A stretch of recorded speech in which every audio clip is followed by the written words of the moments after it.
Good morning, or afternoon, or evening, depending on where you're at.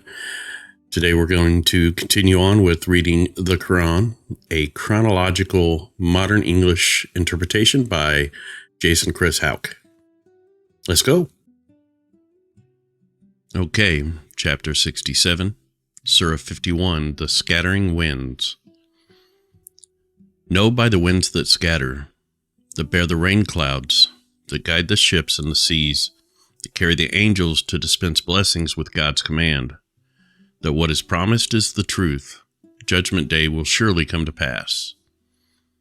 I swear by the heavens full of constellations, you all have differing opinions. Those that would reject the revelations do reject them. A curse on the liars that wander carelessly in confusion. When they constantly ask, when will the day of judgment arrive? Tell them it will be a day when they are tormented by flames and will hear a voice saying, taste your persecution. This is the event you keep asking the prophet to cause to occur at your command to prove his truthfulness. The righteous, though, will find themselves amidst the gardens and springs, finding joy in the things their Lord gives them, a reward for a good life. They slept little at night, and in the early dawn rose to pray for forgiveness. They shared their wealth with the beggars and the needy. There are signs on earth for those confident in their faith, and there are also signs in yourselves, if you will look. In heaven is your reward, and all that has been promised. I swear by the Lord of heaven and earth that this is the truth, just as it's true you can all speak. Have you all heard about the honored guests of Abraham? They came to Abraham and said, peace. He replied to them, peace, I did not know you all. He left them to retrieve a roasted calf and, placing it before them, asked them if they would eat. The guests did not eat, and Abraham became worried. They said to him, do not be afraid, and then told him that he would receive a wise son. His wife stepped forward laughing and slapped her forehead, saying, I am a barren old woman. They replied to her, it doesn't matter, because your Lord has decided, and he is wise and knowledgeable. Abraham asked, messengers, what is your next assignment? They told him they were being sent to a community that was full of sinful people. We are sending down on them a shower of brimstone, aimed at everyone marked by the Lord as guilty. We looked in the community for those that were faithful, so we could evacuate them. We only found one home that had Muslims in it. We will leave this sign as a reminder of the painful punishment. We sent Moses with clear signs when he traveled to see Pharaoh on our authority. Pharaoh just turned his back and told his chiefs, he is a wizard or a lunatic. For his punishment, we flung him and his army into the sea. The Ad people were another sign. We delivered a punishing wind on them. It left nothing behind but ruin and dust. The tribe of Thamud also received a sign, and we told them to enjoy themselves for a little while. They revolted against the command of their Lord, and while they watched, a thunderbolt overcame them. They were unable to even rise and help each other. The people of Noah's time were also a wicked bunch. We built a sky with our might, and we can expand the vastness of space. We laid out the spacious earth and created things in pairs, so that you may take notice of us. Say to them, run towards God. I am merely a messenger from him. Do not create other objects to worship along with God. I am merely a messenger from him. Every time a messenger was sent to any people in history, they all responded the same. He must be a wizard, or else he is possessed. Do they somehow pass this response to one another? They are all rebellious people. Just turn away from them, for you won't be held to blame for them. Remind mankind, for surely the message will aid the faithful. I only created genies and men, so that they might worship me. I do not require any nourishment from them or ask them to feed me. God is the provider of sustenance, the Lord of power, and an unbreakable might. The sinners will receive the same punishment as the guilty people before them. Don't let them ask me to hurry its arrival.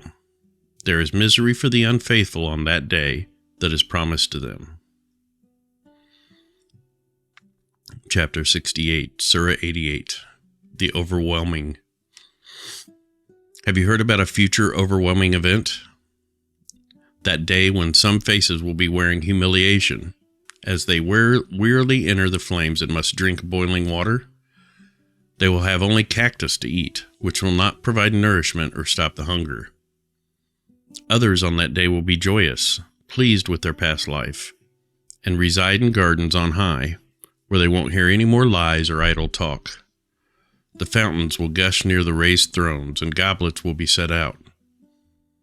There the cushions will be placed on the carpets. Does mankind not look at the camels, wonder about their creation? Look at the heavens held aloft. See how the mountains have been affixed, and how the earth is spreading expanse. Warn them, for you are our reminder and have not been sent to manage men's affairs. For those who reject the message and do not believe, God will punish them with a great penalty. All will return to us, and they will be called to account for their life. Chapter 69, Surah 18, The Cave.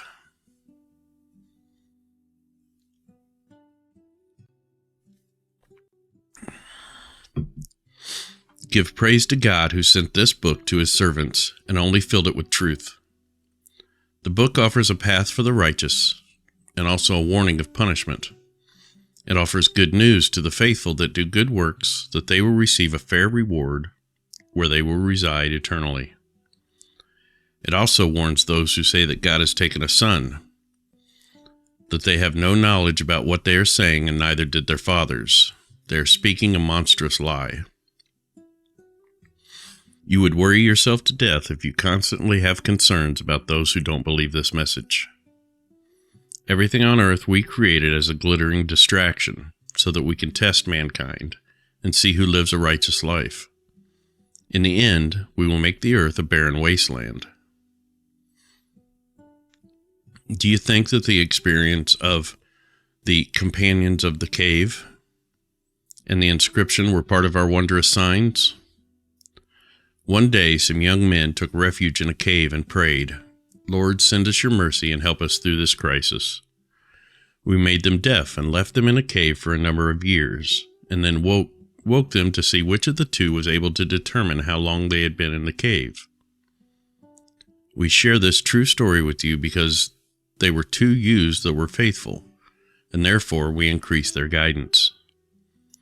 We strengthened their hearts, and they stood, preaching, "Our Lord is the Lord of the heavens and the earth, and we will never call upon another God except him. If we called upon another God, it would be an atrocious lie. Our people are worshiping gods beside him, and they do not have clear authority to do so. Who is more evil than someone that lies against God? When you reject all the gods other than God, then seek refuge in the cave. Your Lord will extend his mercy and guide you comfortably through any crisis. You have surely seen the sun moving from right to left as it passed their cave while they were inside. This is a sign of God. Whoever God guides is righteous, but whoever God lets go astray will not have any guardian to show him the right path in life.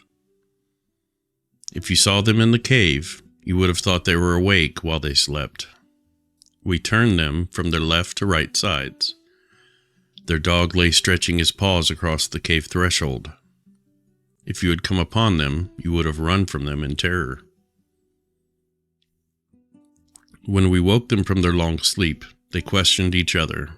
One asked, "How long have we been here?"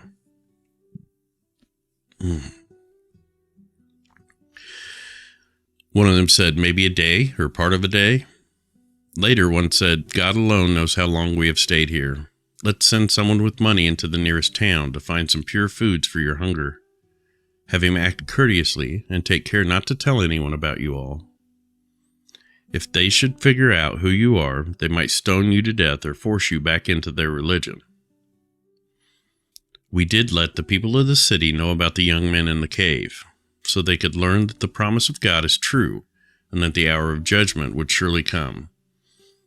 After much discussion in the city, the occupants said, "Construct a building over them. The Lord knows what's best for them." Those who won the argument said, "We shall raise a mosque above them." Of this story, some say there were 3 young men, with the dog being a 4th. Others say it was 5, with the dog 6. They were guessing at random. Yet another said 7, with the dog 8. You say to them, "My Lord knows the true number, and only a few men truly know the full story. Do not enter any arguments about them with men that are seeking confrontation, and do not ask anyone about the young men in the cave. Do not say, 'I will do that tomorrow,' without adding the phrase, 'if God wills so, inshallah, inshallah.'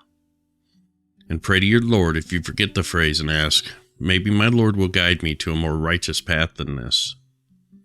In truth, they stayed in their cave for 309 years. But say to them, "God knows truly how long they stayed. He knows the secrets of the heavens and the earth. He is clear in sight and keen of hearing. Man has no guardian besides him, and he does not share his authority with anything or anyone else. Recite what has been revealed to you on your Lord's book, of your Lord's book. Nothing can change his words, and you can't find any other sanctuary except for him. Congregate with those who pray to their Lord morning and evening, and do not look beyond them in desire for the splendor and beauty of this life. Do not obey anyone who we have allowed to become unfaithful to us, who follows their own desires, and who has gone beyond redemption.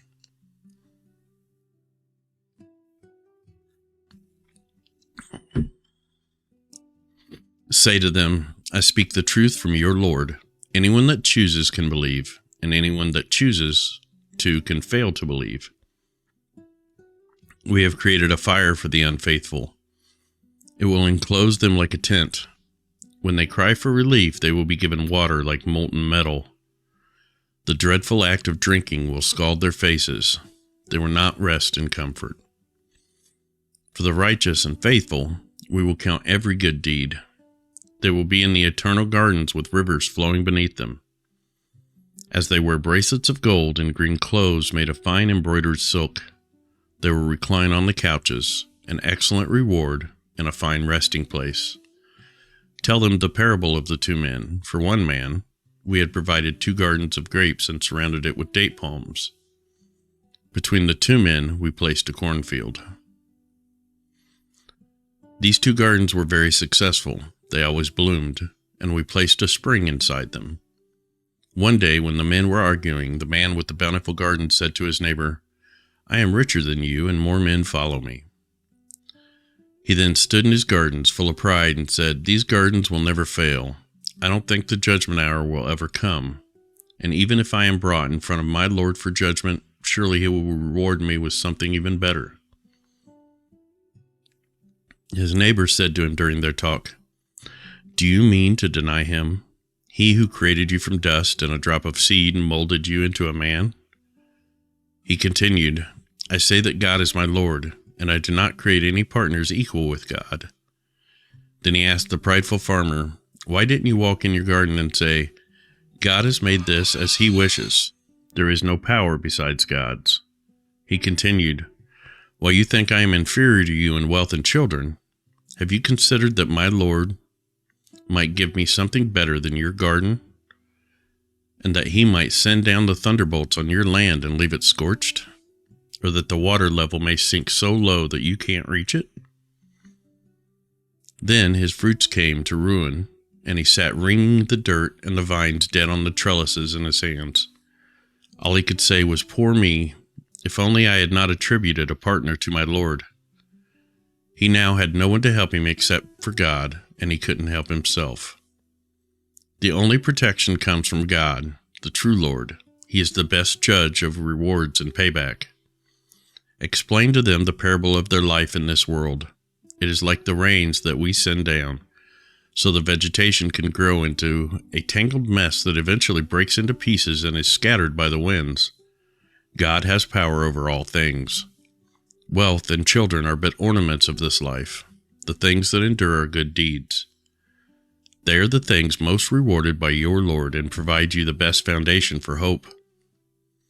One day we will flatten the mountains, and the earth will be level. We shall gather them all and will not leave any behind. They will stand before their Lord in ranks and hear, "You have now returned to us, just like we first created you," even though you thought this promised hour wouldn't arrive. The book of deeds will be opened in front of them, and the sinners will have a look of terror on their face because of what is written. They will say, "Pity us, look at this book." Everything is recorded in it, no matter how big or small the detail. They will be presented with everything they have ever done, and the Lord will give fair justice to all. We told the angels to bow down to mankind, and all but Iblis heeded our command. He was one of the genies, and he disobeyed his Lord. Why would you seek him or one of his offspring to be your guardian instead of me? They are mankind's enemy and an evil choice for the sinners. I did allow them to witness the creation of the heavens or the earth. I did allow them to witness the creations of the heavens or the earth, and certainly not their own creation. Those who mislead mankind are not my assistants. When he asks one day for you to call upon those who you thought were my partners, they won't respond to your cry, as they will be separated by an abyss. The sinners will see the flames and realize that they are about to enter them. There will be no way to escape it. We made this Quran for the benefit of mankind, and it contains various examples to explain our guidance. Unfortunately, man is the most argumentative being. Nothing prevents mankind from having faith when the guidance comes to them, and from praying for forgiveness from their Lord. Why do they seek the painful penalties we cast on their ancestors or wish to face a personal doom? We simply send our messengers to spread the good news and to give warning. But the unbelievers always argue with them in vain. They argue to try to weaken the truth. They take our revelations as a hoax and mock our warnings.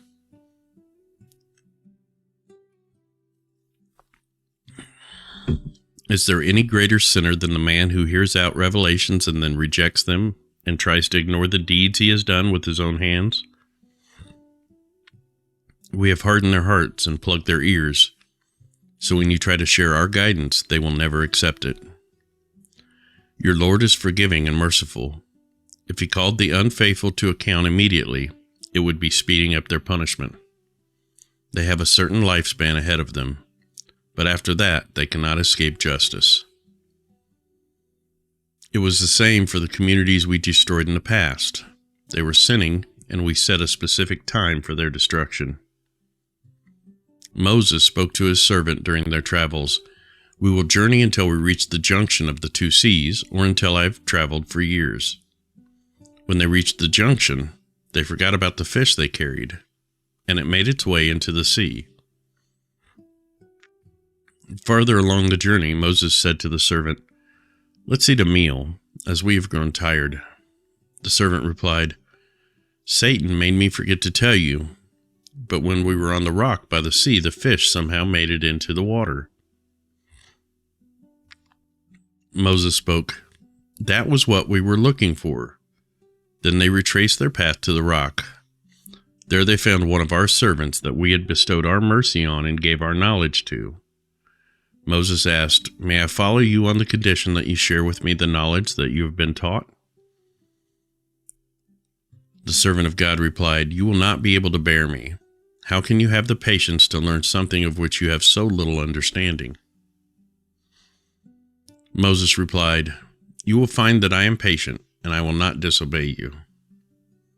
The man replied, "Okay, but you may not ask me any questions about my knowledge until I explain it to you." They traveled on together, and then one day the man made a hole in their boat. Moses screamed, "Have you scuttled this boat in order to drown the passengers? You have done a strange thing." The man replied, "I told you that you would not be able to bear with me." Moses responded, "Please forgive me for forgetting my promise, and don't be angry with me for this slip." They journeyed some more until the man met a youth and killed him. Moses exclaimed, "You have killed an innocent man who was not guilty of murder. This is horrible." The man responded, "I told you that you couldn't be patient with me." Moses replied, "If I ever ask another question of you, then you may send me away, for it would be my fault."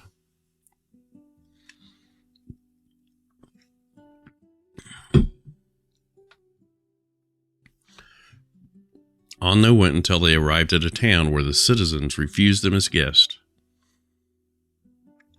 The man found a crumbling wall in the town and started to repair it. Moses stated, "If you wanted to, you could ask for a payment for this work." The man looked at Moses and said, "This is where we will part. Let me tell you the significance of the things you were too impatient to understand. First, the boat. It belonged to poor men that worked the river, but I needed to make it unserviceable, for there was a king nearby seizing every boat they could find seaworthy. The young man was killed because his parents were faithful, and we feared that he would be disobedient to them and bring them grief. We intended for their Lord to give them a better son that was pure and merciful." Hold on, I'm not understanding that. The young man was killed because his parents were faithful, and we feared that he would be disobedient to them and bring them grief. We intended for their Lord to give them a better son that was pure and merciful.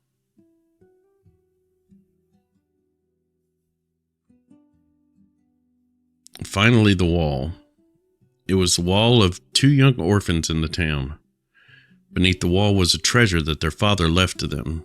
He was a righteous father, and the Lord desired that the boys would retrieve their treasure when they reached maturity.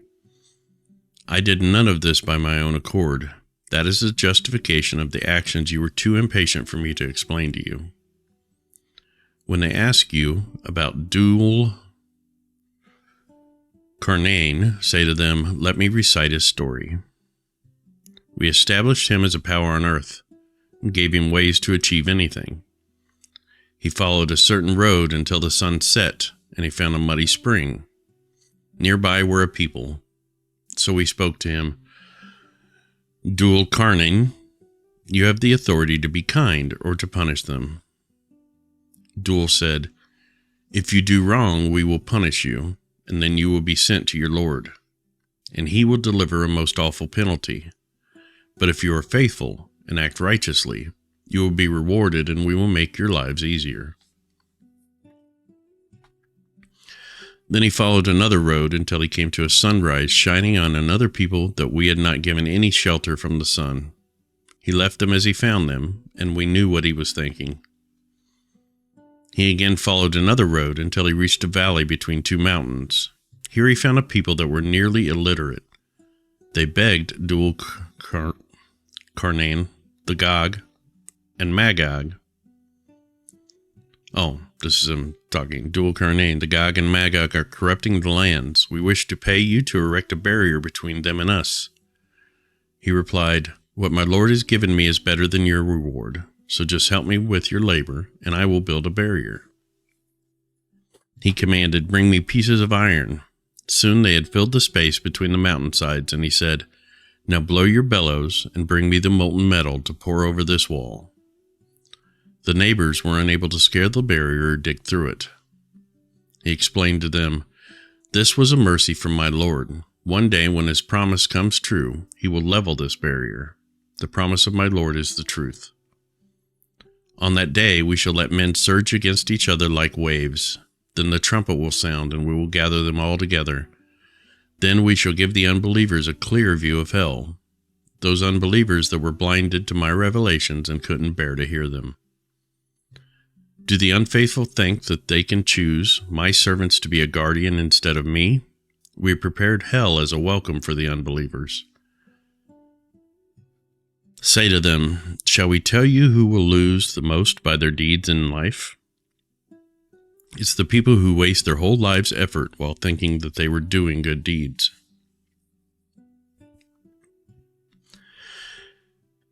Anyone who denies the signs of their Lord and mocks the idea that they will meet him in the hereafter will find that their work was in vain. On resurrection day, we will give no weight to their deeds. Hell is their reward because they rejected faith and mocked my revelations and messengers. But for the faithful and righteous, we will welcome them in the gardens of paradise. There they will stay there eternally and never wish to leave. Say to them, if we use the oceans like ink to try and write all of my Lord's words, we would run out of ocean. Even if you doubled the size of the ocean, you would still not have enough ink. Say to them, I am mortal like you. The inspirations have come to me that God is your only one God. Whoever wants to meet his Lord must do righteous deeds and never try to join anyone as a partner to God. And that's where we'll wrap up. Thanks for listening.